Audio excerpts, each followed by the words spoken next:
कार्तिक स्नान करने वाले सभी भक्तों को हमारा राधे राधे। जय राधा दामोदर। कार्तिक स्नान का बड़ा ही महत्व है। यह कार्तिक कथा का तीसरा अध्याय है, महात्म्य तीसरा है। तिथियों में एकादशी और ये कार्तिक मास, हे प्रिय क्यों आपको यह सुनने की आस। सत्यभामा ने पूछा, हे भगवान, आपने कहा कि मैं काल के स्वरूप हूँ, आपके लिए काल के सभी भाग समान हैं, तब फिर यह कार्तिक मास ही आप क्यों श्रेष्ठ बताते हो। हे नाथ, मुझे यह जानने की इच्छा है, सब तिथियों में एकादशी और महीनों में कार्तिक का महीना ही क्यों आपको प्रिय है। श्री कृष्ण बोले, हे कांते, तुमने यह अच्छा प्रश्न किया है। इस संबंध में तुम्हें बेन के पुत्र पृथु और महर्षि नारद का संवाद सुनाता हूँ। नारद जी ने कार्तिक मास की श्रेष्ठता बताते हुए कहा, पहले सागर का पुत्र शंख नामक राक्षस त्रिलोकी के मथने में समर्थ न हुआ। उसने संपूर्ण देवताओं को जीतकर स्वर्ग से निकाल दिया तथा इंद्र आदि संपूर्ण लोकपालों को अधिकार अपने हाथ में ले लिए।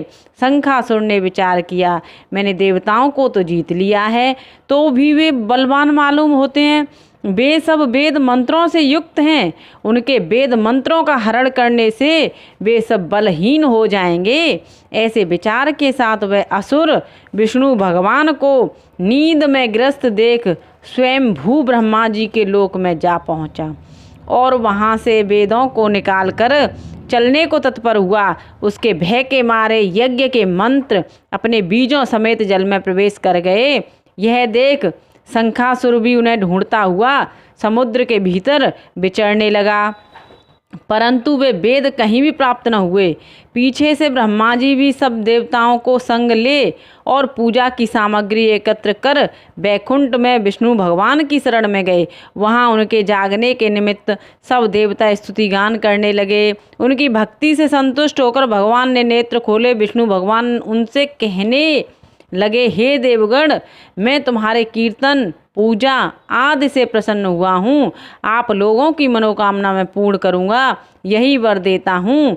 आश्विन शुक्ल पक्ष की एकादशी से देव उठानी एकादशी तक प्रहर भर रात्रि रहे, तब से जो मनुष्य तुम्हारी तरह मेरा गुणगान करेंगे वे मुझे प्रसन्न कर मुझे प्राप्त होंगे। पाद्य अर्घ आचमन आदि जो तुम मेरे निमित्त लाए हो वे अनंत गुण होकर तुम्हारे सुख के कारण होंगे। शंखासुर जिन वेदों को हर लाया है वे सब जल में स्थिर हैं। मैं शंखासुर को मारकर उन्हें लाऊंगा। अब से बीज मंत्र समेत सब वेद प्रतिवर्ष कार्तिक के महीने में सदा जल में निवास करेंगे। मैं मत्स्य रूप धारण कर जल में सो जाता हूँ। तुम भी संपूर्ण मुनियों को लेकर मेरे संग जाओ। आओ, इस लोक में जो अच्छे मनुष्य प्रातःकाल स्नान करते हैं वे निश्चय यज्ञ अंत स्थान के फल को प्राप्त होते हैं।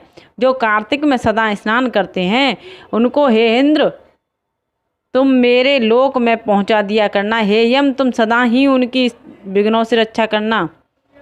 और हे वरुण, तुम उनको पौत्र पुत्र आदि देते रहना। और हे कुबेर, तुम उनकी धन वृद्धि करो। हे देवताओं, आज तुमने मुझे एकादशी को जगाया है, इसीलिए यह तिथि सदा मनाने योग्य है, यह मेरे लिए प्यारी है। हे देवगणों, भली भांति से किए जाने पर यह दोनों व्रत मनुष्य को मेरा सामीप्य यानी कि मेरे नज़दीक प्राप्त कराते हैं। यह सत्य जानो कि इनके समान कोई व्रत नहीं है।